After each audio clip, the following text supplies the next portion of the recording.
మహానేత వైఎస్ఆర్ పేదలకు సేవ చేయడానికి పుట్టారని, వారు సేవ చేసే భాగంలోనే ప్రాణాలు కోల్పోయిన త్యాగమూర్తి అని నగరి మాజీ మంత్రి ఆర్కే రోజా అన్నారు.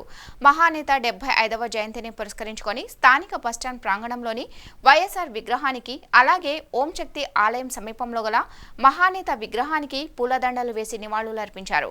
కేక్లు కట్ చేసి పార్టీ శ్రేణులకు పంచారు. ఏరియా ఆసుపత్రిలో ప్రతి వార్డులోని పేషెంట్లకు బ్రెడ్లు, పండ్లు పంపిణీ చేశారు. ఈ సందర్భంగా ఆమె మాట్లాడుతూ పేద ప్రజల కోసం నిరంతరం శ్రమించిన నేత వైఎస్ఆర్ అన్నారు. 108 ఆరోగ్యశ్రీ అంటూ ఆయన చేసిన సేవలు చిరస్మరణీయమన్నారు. వైఎస్ఆర్ భౌతికంగా దూరమైన 14 ఏళ్లు దాటినా ప్రజల మనసులో చిరంజీవిగా ఉన్నారని అన్నారు.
जोहार వైఎస్ఆర్ जोहार వైఎస్ఆర్ जोहार వైఎస్ఆర్ जोहार వైఎస్ఆర్ జగన్మోహన్ రెడ్డి గారి నాయకత్వం రోజమ్మ గారి నాయకత్వం జై జగన్ జై జగన్ జై జగన్ జై జగన్ జై Jagan Amar high Amar high YSR Amar high YSR Amar high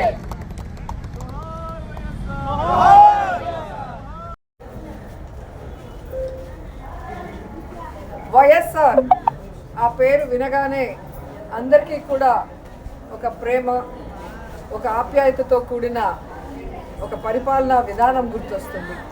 ఎందుకంటే పరిపాలనకి ఈరోజు మానవత్వాన్ని అద్ది ప్రతి ఒక్కరి గుండెల్లో చిరస్థాయిగా నిలిచిపోయారు వైఎస్ఆర్ గారు.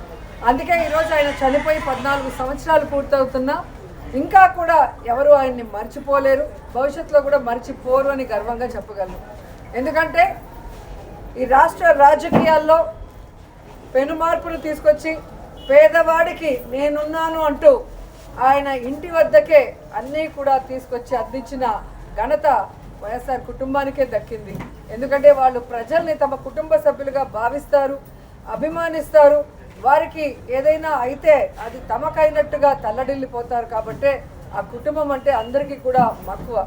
కానీ రాజశేఖర్ రెడ్డి గారు ఏ విధంగా అయితే తన పాదయాత్రలో ఒక ప్రభంజనాన్ని సృష్టించారో, ప్రజల కష్టాల్ని, రైతుల కష్టాల్ని, ముఖ్యంగా పేదవాడి కష్టాన్ని దగ్గర నుంచి చూసి అవన్నీ దూరం చేయాలి అని ఒక నిర్ణయం తీసుకొని ముఖ్యమంత్రి అయిన తర్వాత ఆయన చేపట్టిన అనేక చారిత్రాత్మక నిర్ణయాలతో, సంక్షేమ పథకాలతో మరి ప్రతి ఒక్కరి గుండెల్లో కూడా ఈరోజు నిలిచిపోయారు. ఈరోజు హాస్పిటల్లో మరి సేవా కార్యక్రమాలు చేయడం జరుగుతుంది వైఎస్ఆర్ గారి జయంతి సందర్భంగా. సో 108 ఎంతోమందికి ప్రాణదానం చేశారు. అలాగే ఆరోగ్యశ్రీ ఎంతోమంది కుటుంబాల్ని ఈరోజు నిలబెట్టిన ఘనత వైఎస్ఆర్ గారికే దక్కింది. అలాగే రైతన్న వాడు బాగుంటే రాష్ట్రం బాగుంటుంది, దేశం బాగుంటుందని నమ్మారు. కాబట్టే రైతులకి అడిగింది కూడా చేయటం మనం అందరం కూడా గుర్తుపెట్టుకోవాల్సిన విషయం. ఇలా చెప్పుకుంటూ పోతే ఎన్నో. అందుకే వైఎస్ఆర్ అంటే ఒక బ్రాండ్, ఆయన ఒక లెజెండ్. సో రాజశేఖర్ రెడ్డి గారు మనకి కనిపించకుండా పోయిన తర్వాత అందరూ కూడా తల్లడిల్లిపోయాం.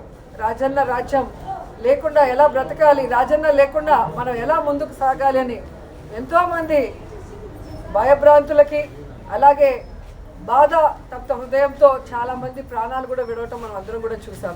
కానీ ఆశా కిరణం లాగా ఆయన కొడుకు పులివెందుల పులిబిడ్డ, రాజన్న ముద్దుబిడ్డ జగనన్న వచ్చిన తర్వాత మళ్ళీ దేవుడి పాలన ఎలా ఉంటుంది, రాజన్న పాలన ఎలా ఉంటుందో మరి మనందరికీ కూడా చూపించడం జరిగింది. కానీ మొన్న ఎలక్షన్స్లో మనం ఓడిపోవటం అనేది కొంచెం బాధాకరమైన విషయమే. అయినా మనం ఓడినా గెలిచినా అధికార పక్షంలో ఉన్నా ప్రతిపక్షంలో ఉన్నా మనం ఎప్పుడూ ప్రజల పక్షానే రాజశేఖర రెడ్డి ఆశయాలకు అనుగుణంగా ఏ విధంగా అధికారంలో ఉన్నప్పుడు పరిపాలించారో జగనన్న ఈ 5 సంవత్సరాలు కూడా రాజన్న పరిపాలన మళ్ళీ తీసుకురావడానికి మనం అందరం కూడా కలిసికట్టుగా పోరాడాలని కూడా అందరినీ కోరుకుంటున్నాను.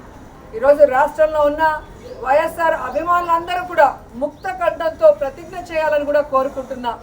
రాజన్న పాలన మళ్ళీ రావాలి, రాజన్న బిడ్డ మళ్ళీ ముఖ్యమంత్రి అవ్వాలి, మళ్ళీ పేదవాళ్ళ ప్రజల మొహాల్లో చిరునవ్వు రావాలి, వాళ్ళ కష్టాలు దూరం అయ్యే విధంగా మనం అందరం కలిసికట్టుగా పనిచేయాలని కోరుకుంటూ ఈరోజు వైఎస్ఆర్ గారి జయంతి సందర్భంగా ఆయన విగ్రహానికి పూలమాల వేసి ఇక్కడ సేవా కార్యక్రమాలకి అందరూ కూడా వచ్చిన ప్రతి ఒక్కరికి పేరు పేరున కృతజ్ఞతలు తెలియజేసుకుంటున్నాను. జోహార్ వైఎస్ఆర్.